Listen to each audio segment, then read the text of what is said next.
Pero la teología no solamente son dogmas aprendidos, de hecho hubo muchos movimientos que vieron que el dogmatismo hizo que la gente se hiciera fría.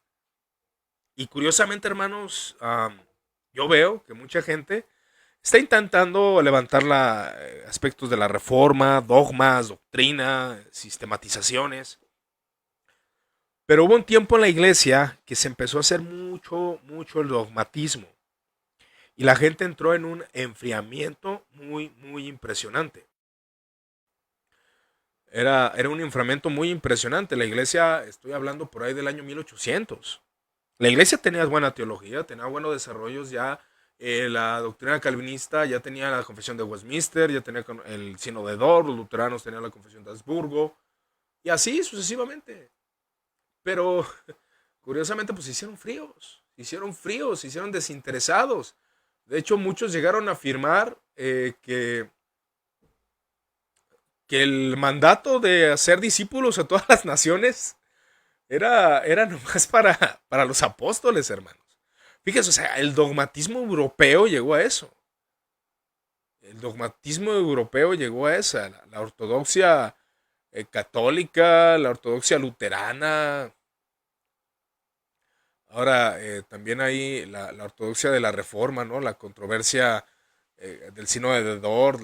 Entonces mucha gente empezó a querer racionalizar todos los aspectos, ya que los aspectos y dogmas de la fe le parecían ridículos.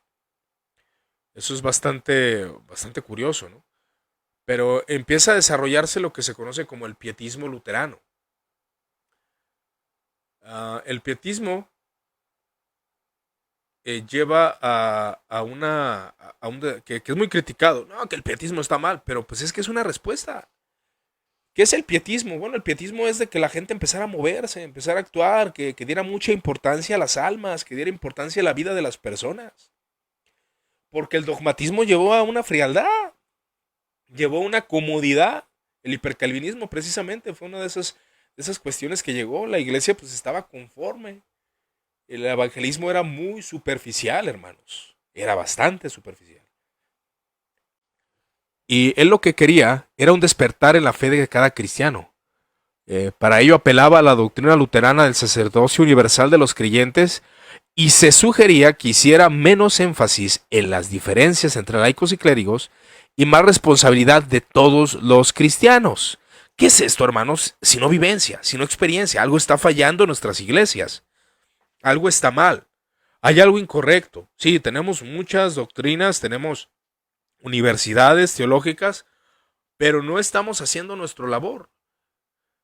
Esto a su vez, lo que decía este hombre llamado Spener,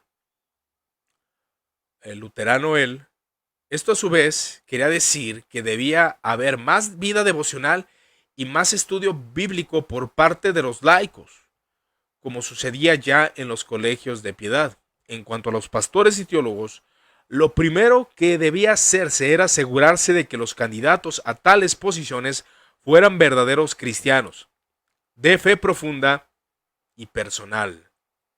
Pero además, Spener invita a los predicadores a dejar su tono académico y polémico, pues el propósito de la predicación no era mostrar la sabiduría del predicador, sino llamar a todos los fieles a la obediencia a la palabra de Dios.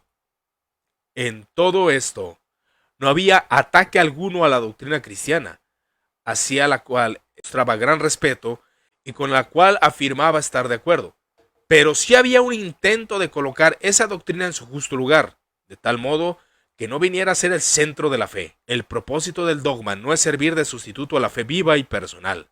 Es cierto que el error en cuestiones de dogmas puede tener funestas consecuencias para la vida cristiana, pero también es cierto que quien se queda en el dogma, no ha penetrado el centro del cristianismo y confunde la envoltura con la sustancia.